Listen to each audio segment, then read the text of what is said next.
Dia, meus irmãos. A caminho aqui da igreja, estava conversando com o meu hospedeiro, o Rony, e estava falando que como a família da fé, ela nos faz sentir em casa. Então, embora seja a primeira vez que eu venho a Guarapuava, a gente já tem esse sentimento, né? Aí você fica imaginando como é que vai ser o céu, gente. Ser a coisa mais boa do mundo. Como diria o bom mineiro, trem banso. Eu tenho um coraçãozinho meio mineiro, né, gente? Eu brinco que eu sou cariominexaba, né? Nascida e criada no Rio, morei em Minas e agora eu estou no Espírito Santo. Então eu fico imaginando, né, gente, como vai ser bom assim a gente estar junto e já se sentir em casa. Você nunca viu lá que a pessoa, você vai chegar assim, olha, porque nós somos comprados pelo mesmo sangue e nós temos o mesmo Senhor e somos um só rebanho. É uma bênção. Que bom, e que esse tempo juntos seja, assim, um tempo de, como foi falado aqui, de edificação. E nós vamos ter 4 momentos hoje. Esse primeiro momento, essa primeira palestra, eu vou falar sobre o compromisso do professor. Eu sei que o tema é a questão do ensino cristocêntrico. Mas quem vai passar esse ensino cristocêntrico somos nós, professores. Então, nós carecemos de relembrar o nosso compromisso. Então, nós vamos ver isso. Logo depois do coffee break, a gente começa especificamente com a parte do ensino cristocêntrico. Após o almoço, a gente continua de uma forma mais prática. E depois, no finalzinho da tarde, a gente já tem o tempo com o departamento infantil. Que nós vamos falar sobre o dinamismo no departamento infantil. Beleza? Já está aqui? Isso. Eu vou pedir para você, todo mundo tem papel e caneta aí, né? Ô, gente, Fia, é o seguinte, me filmar não é muito fácil, eu vou ficar andando. Pode crer que vai ser mais um podcast, o pessoal ficar mais ouvindo do que vendo, porque eu vou ficar andando, não tem jeito. Olha, vou fazer o seguinte, vou pedir para você desenhar a sua mão no seu caderno, na sua folha. Eu vou te dar uma mãozinha. Porque muitas vezes, quando a gente está num estudo, numa palestra, a gente gosta de anotar, muitas vezes, os tópicos, não é? Eu gosto de anotar sermão. Então, e eu gosto quando o pastor faz a divisão, ou então aquela parte final de aplicação, gosto de ficar anotando tudo. Mas eu percebi que muitas vezes é interessante você anotar o que te chamou a atenção, não necessariamente os pontos. Então, eu quero te desafiar a isso. Você vai desenhar a sua mão e você vai anotar aí nos dedos coisas que te chamam a atenção do que vai ser falado aqui durante esse tempo. Pode ser? Então, daqui a um tempo, quando você olhar essa mãozinha, você fala, opa, isso aqui me chamou a atenção, isso aqui foi um desafio para mim. Ok? Então, essa é a ideia de você anotar o que te chama a atenção. Deixa eu pegar aqui minha colinha.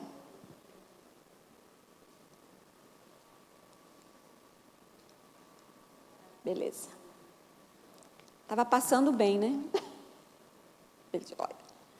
Ok, o Ministério do Ensino. Eu quero que você veja essa frase e veja se você concorda comigo. Que o Ministério do Ensino é uma verdadeira maratona. É ou não é? É? Por que ele é?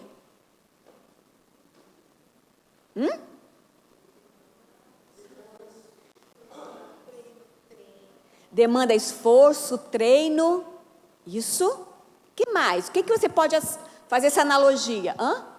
Preparo, tempo, motivação. Longa, né? Não é aquela de 100 metros, né? Você vai estar ali, né? E quando fala de preparo e esforço, em alguns casos é físico, viu? Quem aqui trabalha com berçário maternal? Não é? Pegar aqueles bebezinhos no colo, né? E tem aqueles que são fofinhos, mas pesados. Tem isso também. O maratonista, ele tem que abrir mão de algumas coisas? E como professores, nós temos também que abrir mão de algumas coisas? Você está abrindo mão do seu descanso de sábado para vir aqui. Então, não tem dúvida. É uma coisa fácil? Não. Aí vem a pergunta que não quer calar.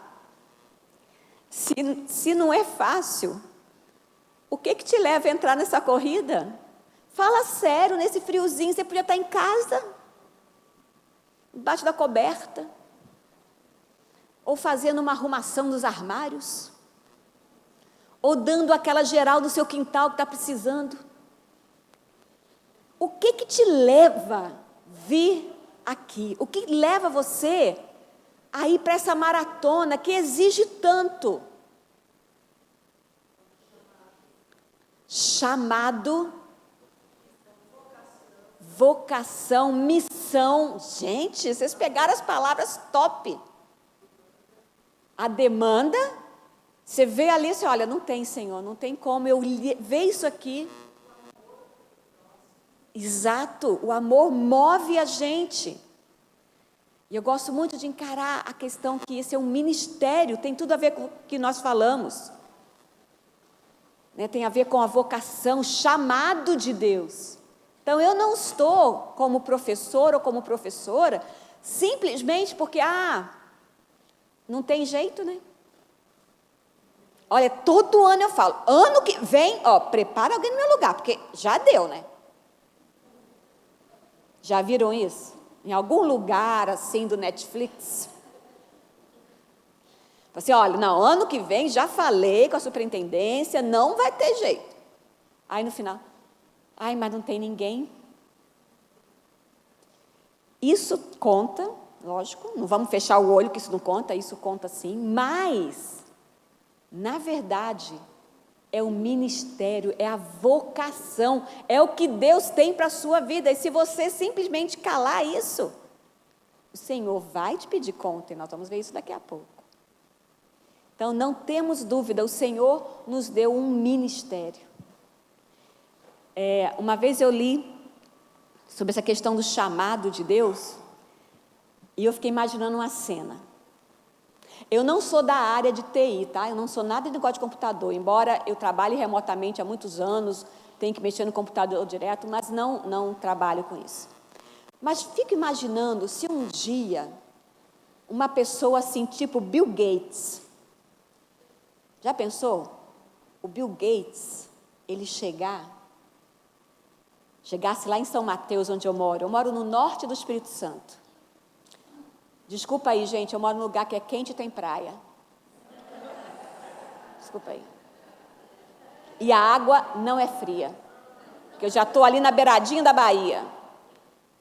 Agora, imagina a pessoa, se de repente chegasse assim um helicóptero, eu imagino assim, aquele helicóptero preto, lindo, com o símbolo da Microsoft, descesse lá perto de casa e aquele burburinho todo, e desce de lá o Bill Gates e fala, eu queria falar com Márcia. Já pensou? Não vou falar de mim não, vamos supor que fosse a Ellen. Já pensou, Ellen? Se baixa aqui no Guarapuava e chega o Bill Gates e fala assim, eu queria falar com a Ellen. E a Ellen fica assim, o que é isso e tal? E ele aprendeu português só para falar com a Ellen. E ele chega e fala, eu quero um projeto. E a Ellen, você é a pessoa que eu queria. E a Ellen, cai dura de infarto, assim, o que é isso que está acontecendo? O que ele viu em mim? Eu nem sabia que ele sabia que eu existia. Mas, gente, uma coisa muito mais doida foi Deus querer a gente. Não é não? Quem é Bill Gates? Quem é o helicóptero dele? Quem é ele aprender o português? A gente serve aquele que se fez homem e te chamou e me chamou. Isso é sério, isso é maravilhoso, o ministério que o Senhor nos deu. E quando eu penso em ministério, eu gosto muito dessa imagem. Eu queria que você pensasse naquela pessoa que está ali como você, um professor. O que essa imagem traduz para você sobre o ministério do ensino?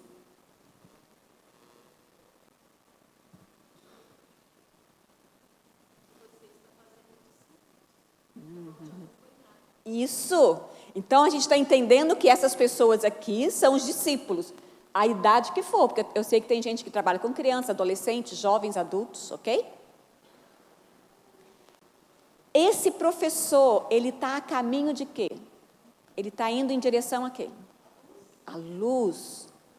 E porque tem luz na frente dele, o que é projetado? Sua sombra.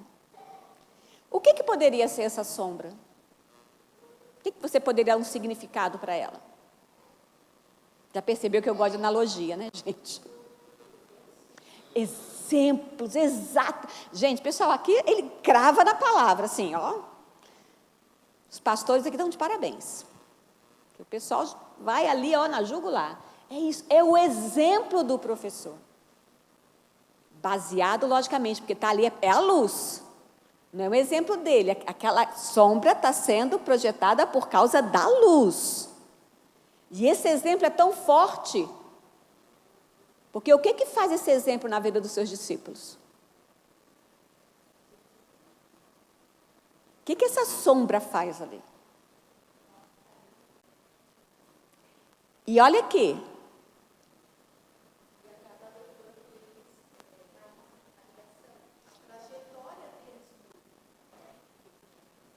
Porque olha aqui. O que poderia acontecer? Caiu. Hã?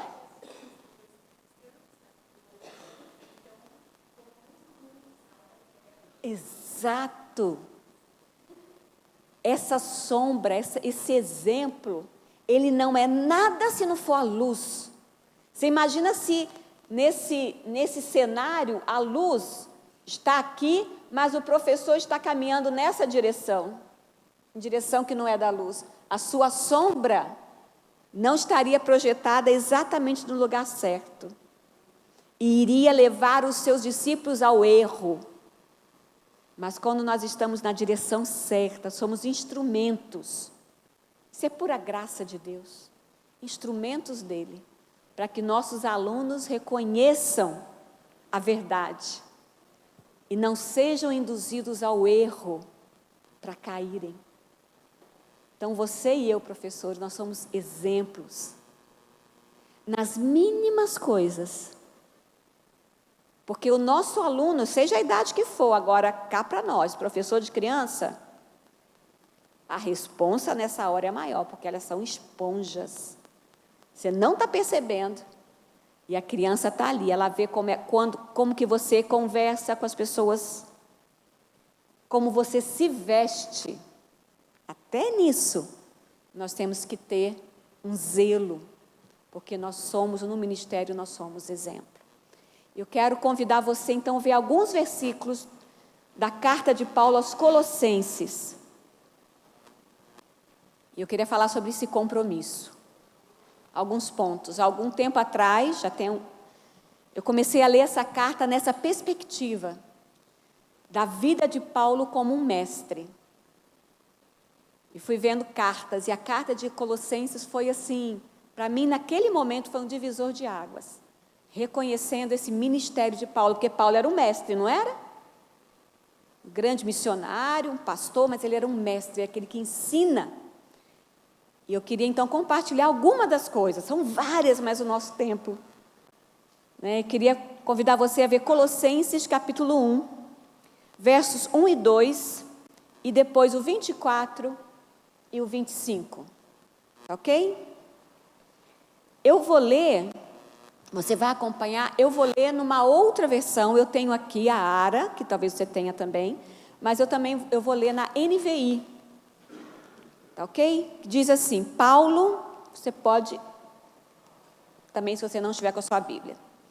Paulo, apóstolo de Cristo Jesus pela vontade de Deus, e o irmão Timóteo, aos santos e fiéis irmãos em Cristo que estão em Colossos, a vocês, graça e paz da parte de Deus, nosso Pai, e do Senhor Jesus Cristo. Agora me alegro em meus sofrimentos por vocês e completo no meu corpo o que resta das aflições de Cristo em favor do seu corpo, que é a igreja. Dela me tornei ministro, de acordo com a responsabilidade por Deus a mim atribuída, de apresentar-lhes plenamente a palavra de Deus. Queria focar duas coisas aqui nesse texto, que primeiro, Paulo ele reconhece que ele tem um chamado, ele fala, eu sou apóstolo pela vontade de Deus. Não foi porque alguém me convidou, alguém da igreja me chamou, não foi porque, embora seja importante, mas eu não vi a necessidade, aliás, Paulo não queria, né, gente? Paulo nem queria isso.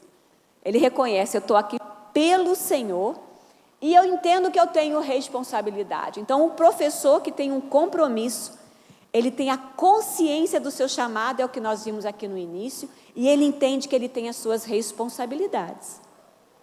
Ele fala assim, das responsabilidades por Deus a mim atribuídas. Um professor, ele sabe que ele tem responsabilidade com relação ao seu tempo, relação ao seu preparo, relação ao exemplo dos seus alunos, ao seu ambiente de sala de aula, porque para você ter um bom ensino, você tem que ter um bom ambiente também.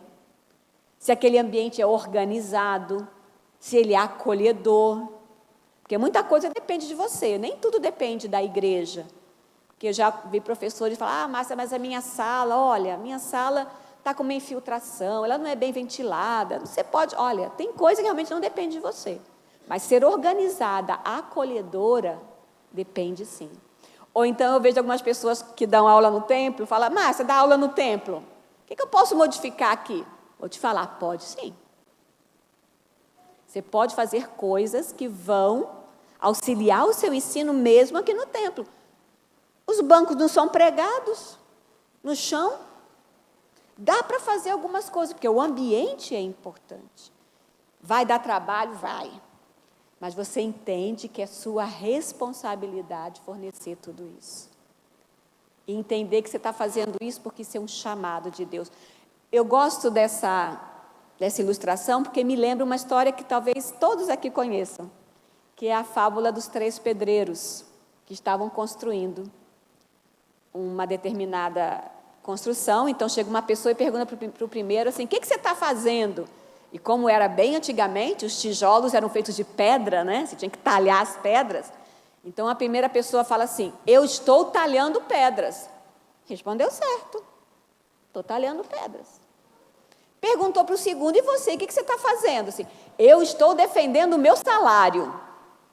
Também está certo, estou trabalhando porque é digno do trabalhador do seu salário. E perguntou para o terceiro, o que você está fazendo? Eu estou construindo uma catedral. Professor, o que você está fazendo? Está dando aula? Não. Você está formando o caráter de Cristo na vida dos seus discípulos. Você não está dando aula. A aula é um instrumento. Mas você está formando o caráter de Cristo na vida dos seus discípulos. Interessante que na nossa chamada, ontem eu conheci o aplicativo, né, Ju? Gostei demais do aplicativo. Na nossa igreja a gente tem chamada mesmo, né? Que a gente faz. E naquela parte, alunos, nós tiramos. Ali chamada discípulos. O professor precisa entender que está ali os seus discípulos.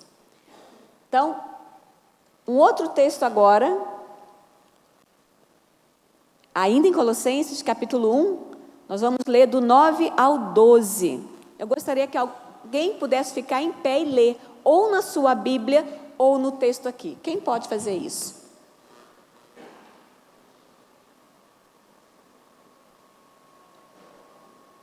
Isso.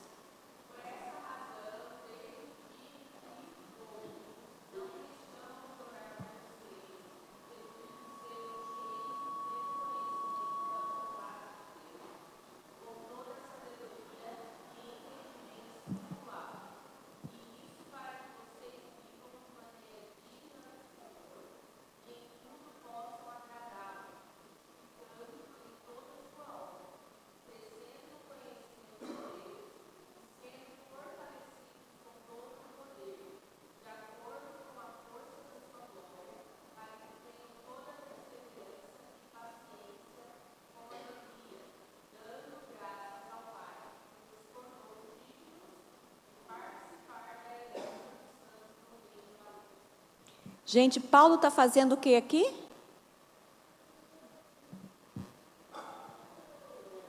Está orando, isso.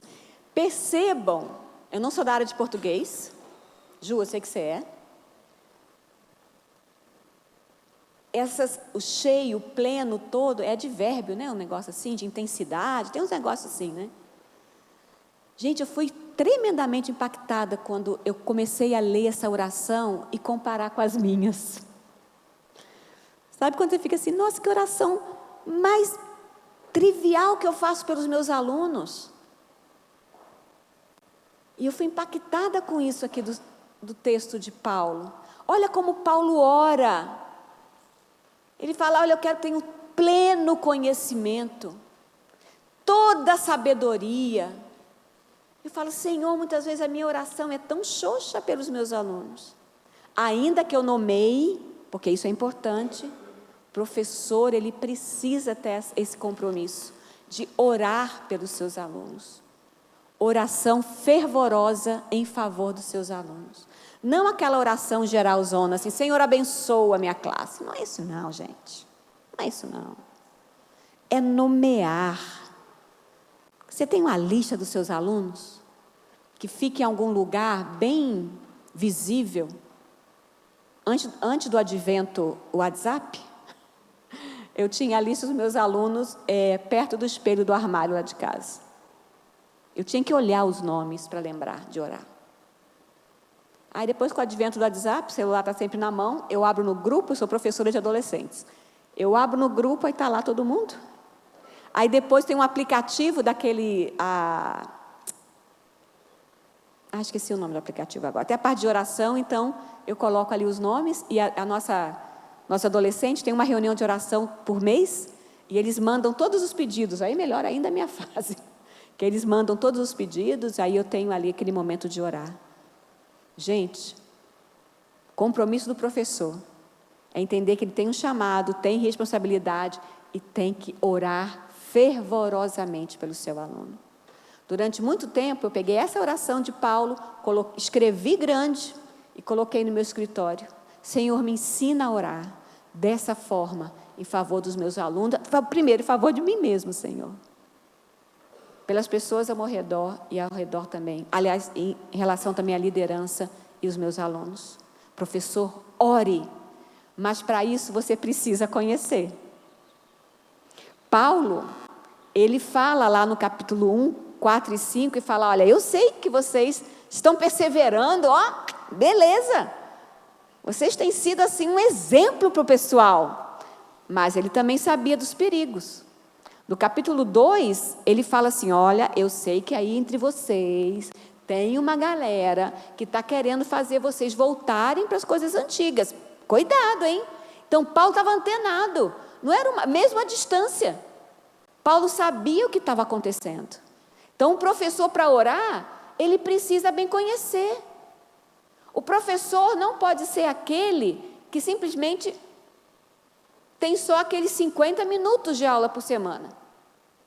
O meu chefe, reverendo Cláudio Marra, ele brinca muito, ele fala que tem sala de aula. Vocês já repararam que tem sala, que tem um buraco no teto? No templo também. Eu fiquei até procurando ele, mas não achei ainda. Sabe que buraco é esse? É aquele buraco que o professor cai de paraquedas. Ele cai de paraquedas assim, do nada. E ele fica ali, esse buraco fica ali, sabe por quê? Porque quando bate o sinal, ele suga o professor. E ele vai embora. Não se relaciona com o aluno. Como que eu vou orar por esse aluno que eu não me relaciono, não sei nada sobre ele? Márcia, mas eu dou aula no templo, eu tenho mais de 40 alunos. Ok. Isso quer dizer que você tem trabalho, mas não quer dizer que você vai deixar de fazer. Precisa relacionar com os alunos, talvez não na mesma intensidade com todos. Vamos ser, honesto. Mas a gente precisa conhecer. Gente, eu amo quadrinhos. O Chico Bento, então, é um dos meus preferidos. E esse quadrinho aqui, ele lembra muito uma atividade, embora seja uma coisa de criança, mas isso é aplicado para todo mundo. O Zé Lelé, se não me engano é o nome dele mesmo, o Zé Lelé está lá com O Chico Bento e a professora, eles foram numa pescaria. Bem, crianças, tenho que ir, obrigado pela companhia. De nada, professora, volte sempre. Nunca mais duvido das mulheres. A professora pesca melhor que qualquer homem. E não é só de pesca que ela entende, os livros que ela lê faz dela uma espécie de super mulher. Vou ver se ela me empresta o livro de pesca. E eu me interessei pela minhoca da lavoura. Por falar em livro, que tal a gente estudar junto para a prova? Boa ideia, vamos lá. Ufa, deram canseira, mas finalmente consegui fisgar mais 2. A pescaria ali, gente, não era de peixe. O que você, professor, tem feito para fisgar seus alunos? Para você conhecer, para que a sua oração seja algo que realmente chame a sua atenção e a dele, para que você conheça. Tem um artista em Goiânia que fez esse desenho para um material nosso, da ANEP, da Associação Nacional das Escolas Presbiterianas, e eu gosto demais dela. Porque eu vejo o olhar desse pastor e o olhar dessa ovelha.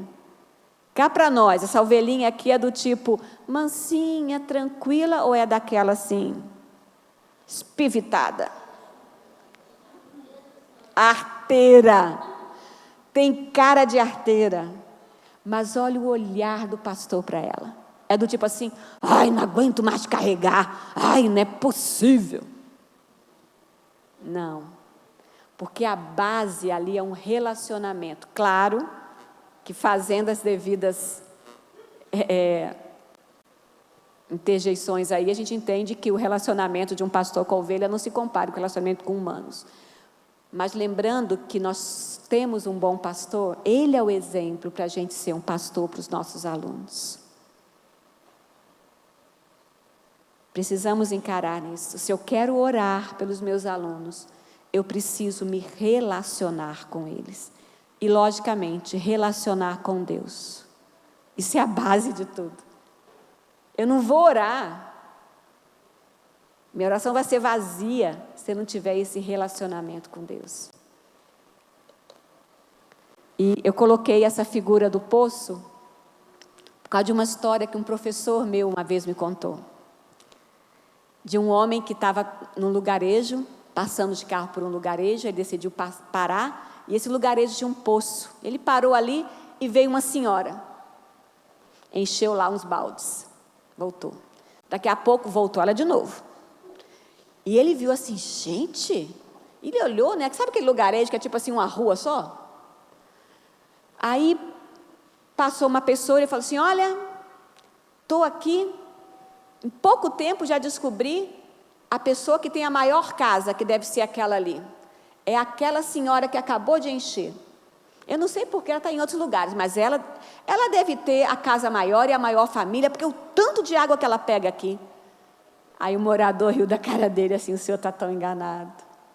Essa senhora mora ali, ó. Aí mostrou a menor casinha. Sim, ela é viúva, seus filhos já casaram, ela mora sozinha. Mas como? Para que ela precisa pegar tanta água? É porque ela leva para as pessoas que não podem vir aqui. Ela leva para as pessoas idosas, para as mulheres que acabaram de ter neném, para as pessoas que estão doentes. Ela leva a água. E quando terminou, o professor falou assim, olha, essa é a nossa responsabilidade. Para levarmos água para os outros, a gente que tem que estar junto da fonte. Nós levamos a água viva, por isso temos que estar junto à fonte, que é o Senhor. O nosso relacionamento, eu não posso abrir mão do meu tempo com Deus. Eu sei que você já ouviu isso várias vezes, mas, como diria uma certa emissora, vale a pena ver de novo.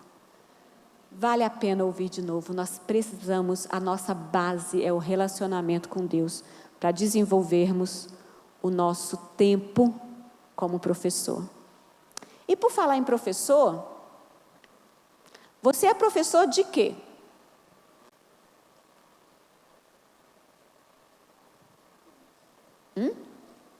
Professor de aluno, sim, a gente dá aula para aluno. Mas, por exemplo, eu sei que a Ju fez letras. Quem faz letras é professor de quê? Português e uma língua, né? Inglês, espanhol, alguma coisa assim, francês. É professor de português.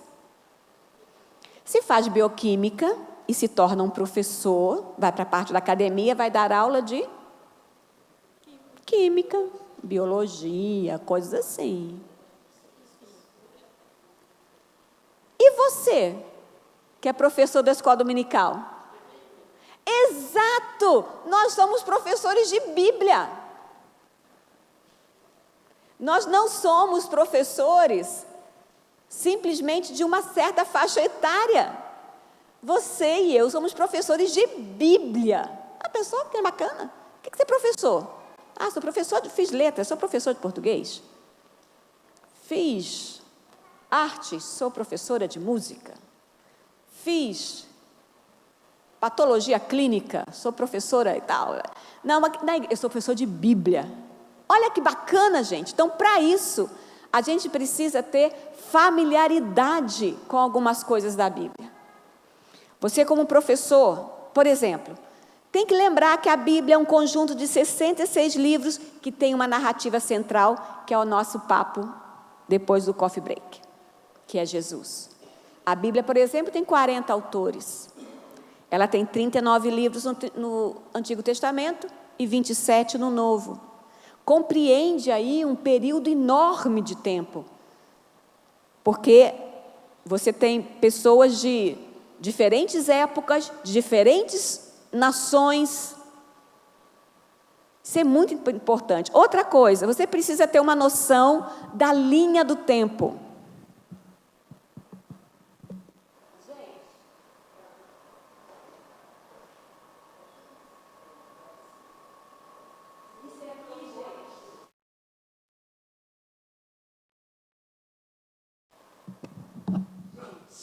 Vou pedir, então, você segura para mim, por favor, Vânia. Pessoal, vocês são o segundo público que a gente apresenta assim. Que nós apresentamos no último congresso nosso, no início do mês. Esse material aqui, ele vai ser disponibilizado, né, o arquivo, gratuitamente pela nossa editora. E você vai poder fazer, por exemplo, um banner, se você quiser. Eu já mostrei, quando eu mostrei no congresso, teve uma pessoa que disse, eu vou fazer um adesivo no corredor da igreja. Eu mostrei isso recentemente para um grupo de educadores, e uma delas tem 2 filhinhas, assim, eu vou colocar no quarto das minhas filhas. E a outra, eu vou fazer pequenos marcadores para poder levar. Olha a linha do tempo, gente, onde você vê, em especial, criação, queda, redenção, consumação, porque a nossa história está nesses grandes blocos. E você pode ter os principais eventos, em especial as alianças. Aliança feita com Adão, com Noé, com Abraão, com Moisés, com Davi e com o próprio Senhor Jesus.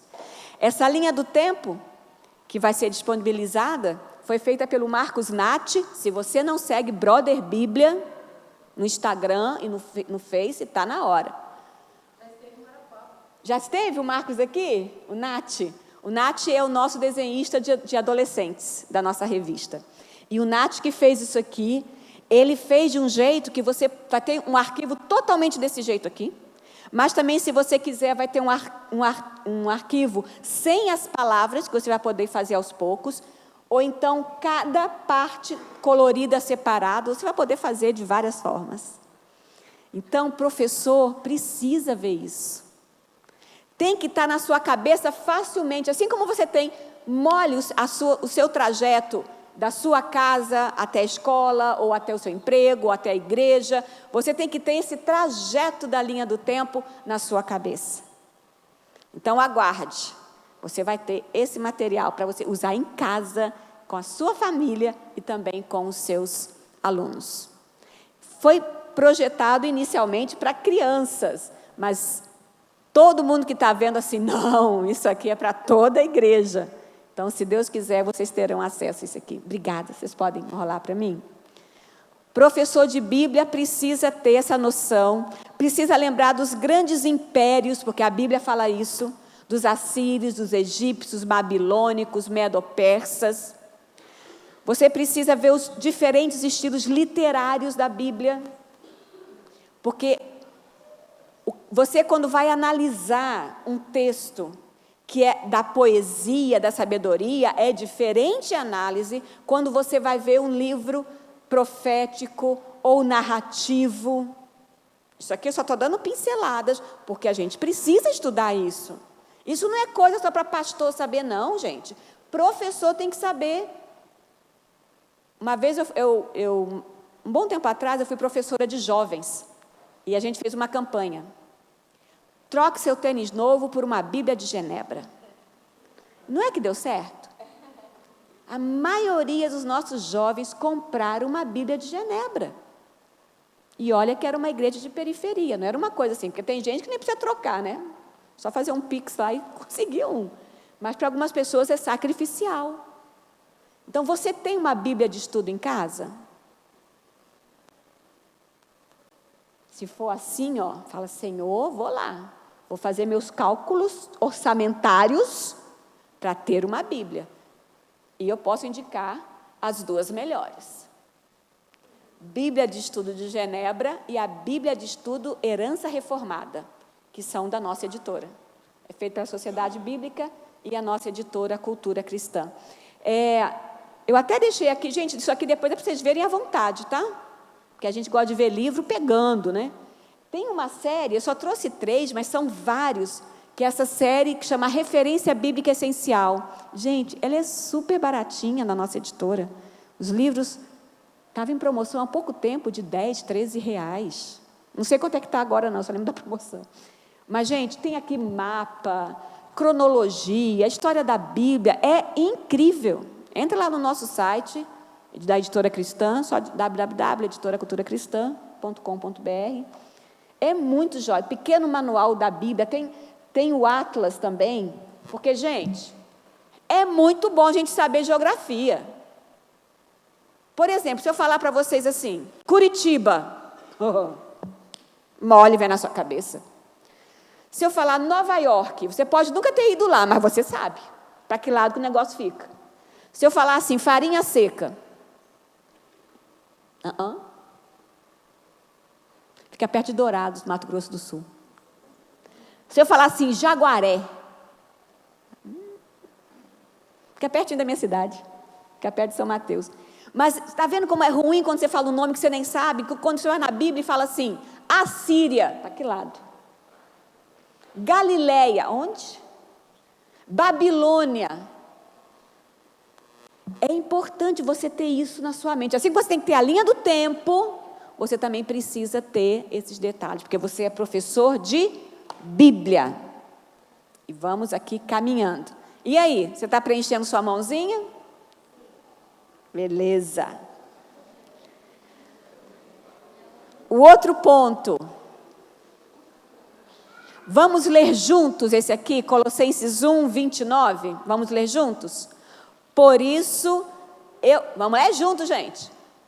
Para isso eu me esforço, lutando conforme a sua força, que atua poderosamente em mim.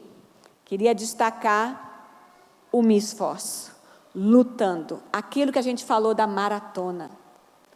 O professor, além de entender o seu chamado, suas responsabilidades, entender que ele ora e que ele é um professor de Bíblia, ele também precisa entender que ele tem uma dedicação sacrificial e esforço no seu ministério. Gente, muitas vezes a gente tem uma ideia que a vida ministerial é de acordo com as minhas comodidades. E não é. A vida ministerial, como professor, ele tem que estar além da minha comodidade, dedicação sacrificial e esforço. E eu vou tocar num assunto aqui, eu não sei, não conheço as igrejas, mas eu me sinto sempre na obrigação de falar sobre o rodízio em sala de aula. O que eu entendo por rodízio? Faz de conta que eu e a Vânia somos professoras da mesma sala. Isso é uma coisa que acontece muito com sala de crianças. Não é comum na sala de adultos, mas é de criança. Então, eu vou tocar nesse ponto. Faz de conta que eu e Vânia somos professoras da sala de 5, 6, 7 anos. E nós não temos muitos alunos, né, Vânia? Temos ali em torno de 10, 15 alunos. E sozinha você dá conta? Eu também dou conta sozinha. Então, para que 2 professoras na sala? E olha, o pastor está dando uma série e a gente precisa alimentar, né? Professor tem que alimentar. Então, é o seguinte, Vânia, no domingo você dá aula, eu fico na sala do templo. No domingo seguinte, eu dou aula e você fica na sala. Topa? Beleza? Resumiu o problema. Tá ótimo. Só que não. Qual é o problema nessa visão? Você não vai eu não vou escutar a aula, nós não vamos perceber o questionamento dos alunos. E isso, quando eu for dar aula, eu não dou uma continuidade. Que às vezes você tocou em pontos que eu não toquei, ou tocou em pontos que eu já vou tocar. Eu penso que a continuidade, inclusive da presença, é muito importante. Exato. A Vânia já falou tudo. Uma vez eu dei aula, né, dei um treinamento para um bairro lá em Belo Horizonte, e uma menina, menina, tinha 18 anos, ela começou a dar aula com 14. Eu sei que isso é um ponto meio polêmico, né, um adolescente dá aula, mas ela tinha essa visão, e ela dava aula junto com a mãe, e o pessoal falava assim, mas por que, fulana, você não vem para a sala? Pelo menos domingo sim, domingo não. E ela falou, não, porque essas crianças foi Deus que me deu. Eu tenho responsabilidade sobre elas. Gente, eu tenho que ir além do meu conforto. E essa ideia que o professor, ele precisa se alimentar, é distorcida essa verdade. Claro que a gente tem que se alimentar. Mas parar de ir à aula para se alimentar, não, o Senhor nos alimenta, e a gente vai estudar, e a gente vai além da revista. E nós temos também o culto à noite, temos culto durante a semana, temos outros momentos. E a gente aprende um com o outro, e a criança aprende também como que 2 pessoas trabalham juntos, pelo exemplo dessas 2 professoras, desses 2 professores. Então, tira fora a comodidade, e isso tem respaldo bíblico. Eu lembro que uma vez, vou falar do respaldo, mas só contar isso aqui. Uma vez eu estava num treinamento, e meu marido que fez a abertura, e ele perguntou assim, quem aqui é voluntário da escola dominical? Aí ele lembrou, na época falava muito isso, lembra do Amigos da Escola? Lembrou do Tony Ramos? Aí perguntou quem? Eu estava na primeira fileira assim, já levantei a mão, eu sou voluntária, aí não tem carteira assinada, não tem nada, eu sou voluntária. Daí, aquela coisa, se a esposa do palestrante levantou a mão, não é pegadinha, não é pegadinha, só que não, né, era. Depois, lógico, né, rolou uma DR depois, né, poxa, marido, como é que você faz um negócio desse? Porque ele falou, ninguém aqui é voluntário, nós somos servos. Servo, e a palavra servo no original é escravo. Assim, credo, mas Deus é tão maravilhoso que Ele fala, eu não chamo vocês de servos, mas eu chamo vocês de amigos. Porque o servo não sabe o que faz o seu Senhor, mas vocês sabem. O Senhor nos trata como amigos, nos faz amigos, mas nós vamos a Ele com postura de servo. Senhor, não é a minha comodidade, é o que o Senhor quer. Eu queria que um homem, eu não tenho esse versículo aqui digitado, queria que um homem lesse. Por favor, Gálatas 4:19. Quem pode ler?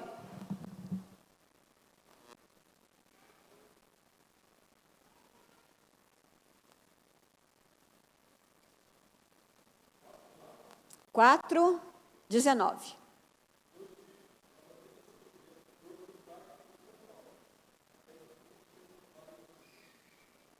Interessante, né? Quantas vezes Paulo sentiu dor de parto, gente? Não é não?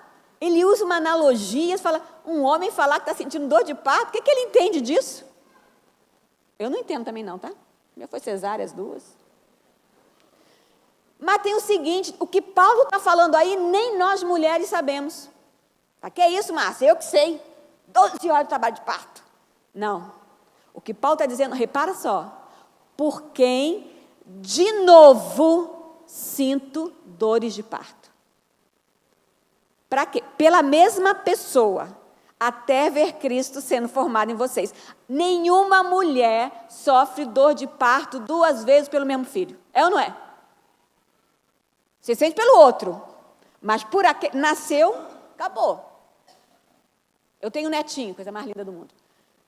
Quando a minha filha teve horas e horas de trabalho de parto. E ela falou, mãe, mas na hora que o Noah nasceu, parece assim que a dor foi tirada com a mão, ó, tirou. Acabou. Ela não tem mais dor de parto. Mas Paulo, ele enfatiza e fala, olha uma coisa, que é considerada uma das piores dores. Eu estou disposta a ter de novo por vocês. O que nenhuma mulher tem. Ela pode ter, como eu falei, por outro filho, mas não pelo mesmo. Fala, mas eu estou disposto a sofrer a pior dor, até ver Cristo sendo formado em vocês.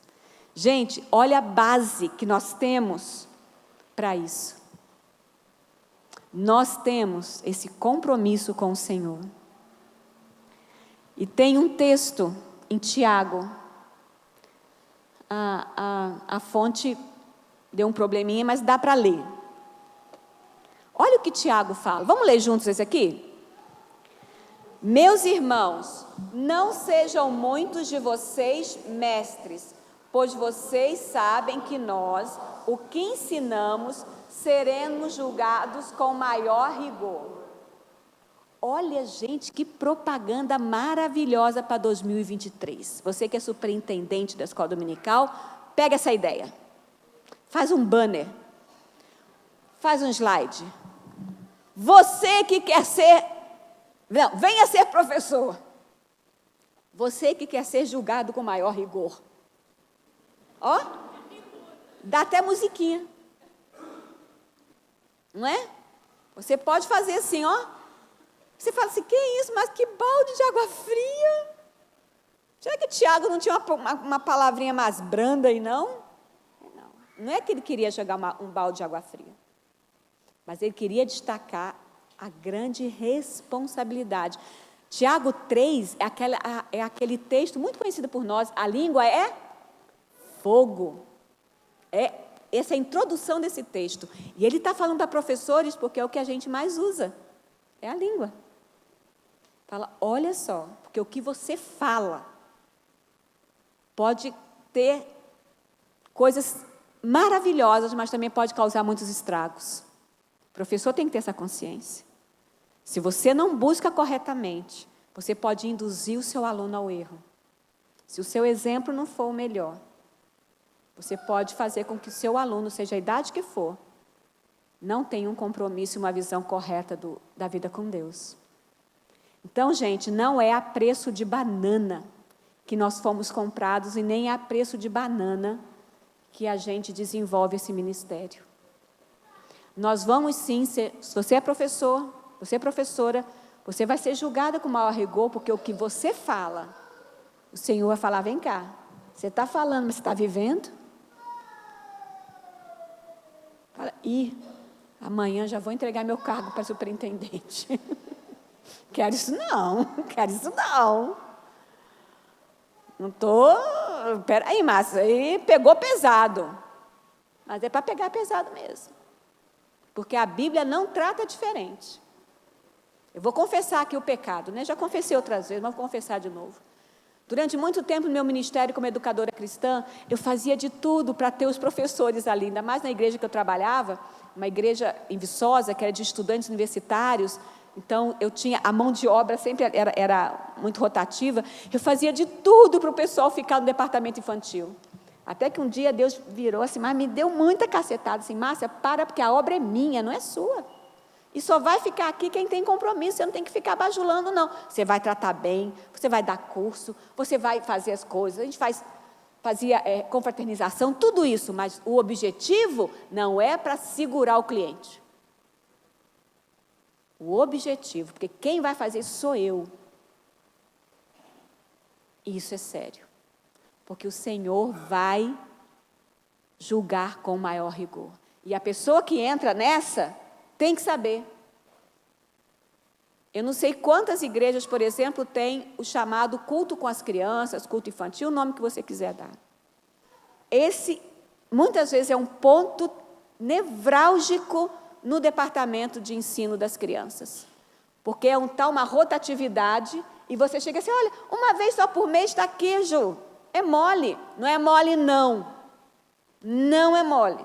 Se você chama professor, chama professora, no caso de culto infantil, não é professor, é dirigente.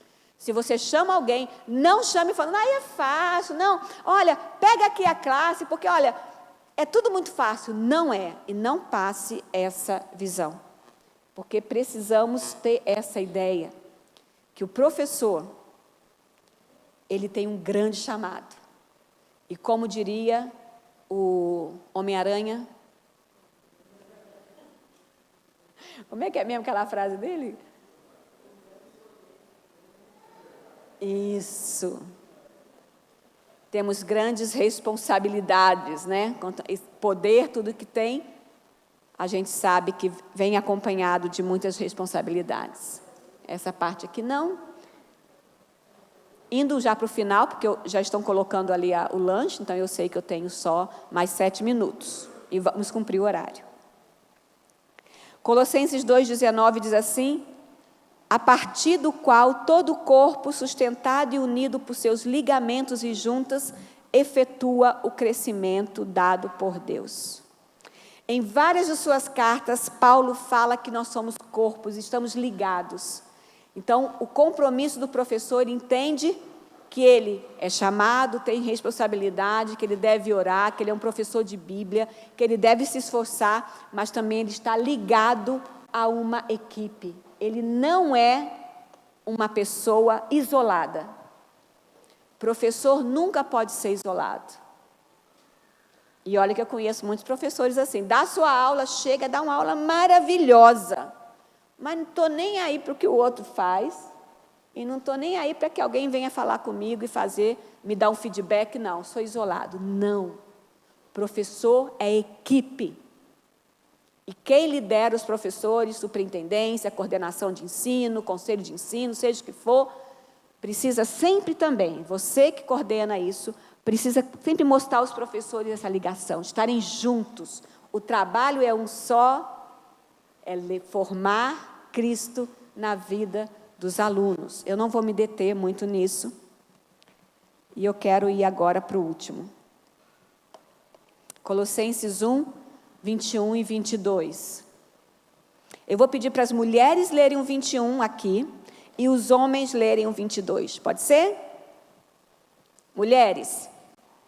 Antes vocês estavam separados de Deus e em suas mentes eram inimigos por causa do mau procedimento de vocês.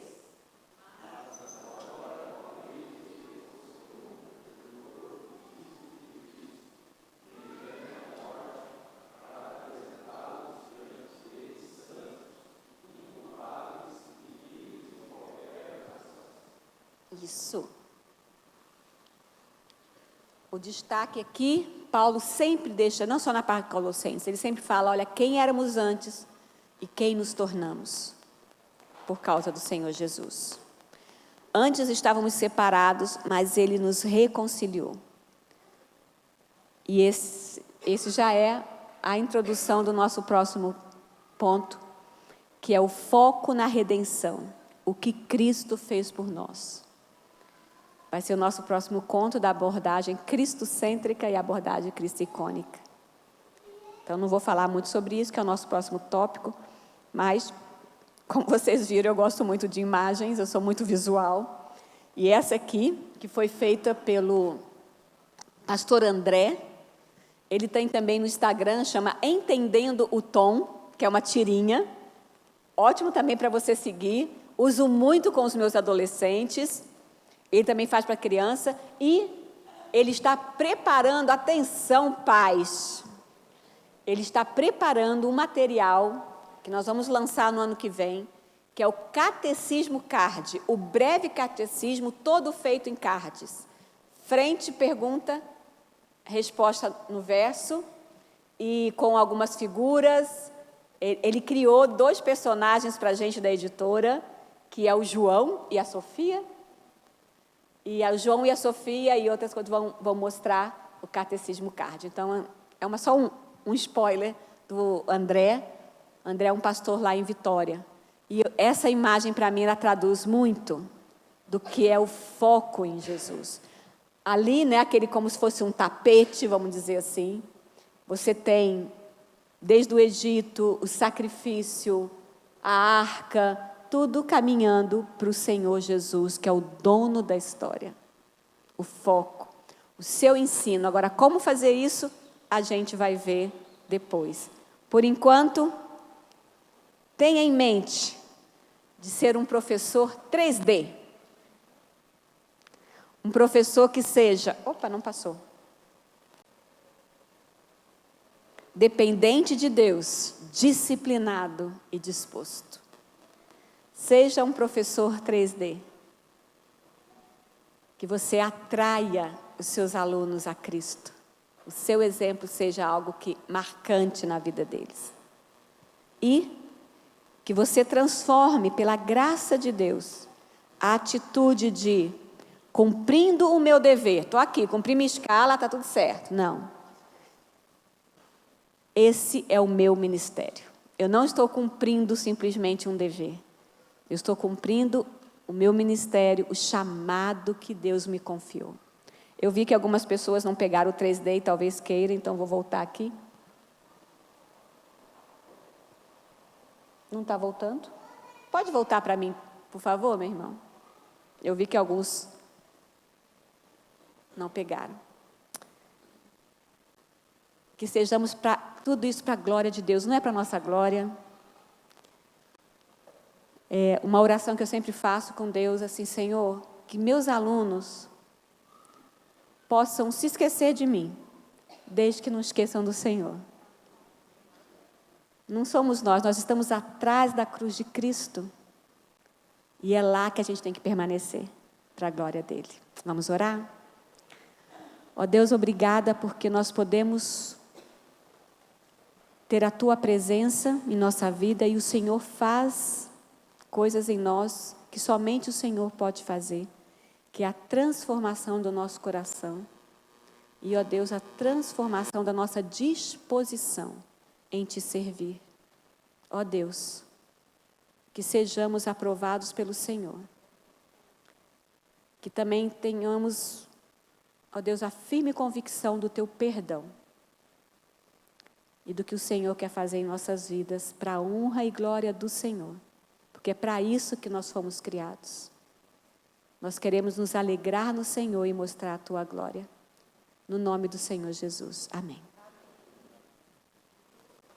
10 e 15.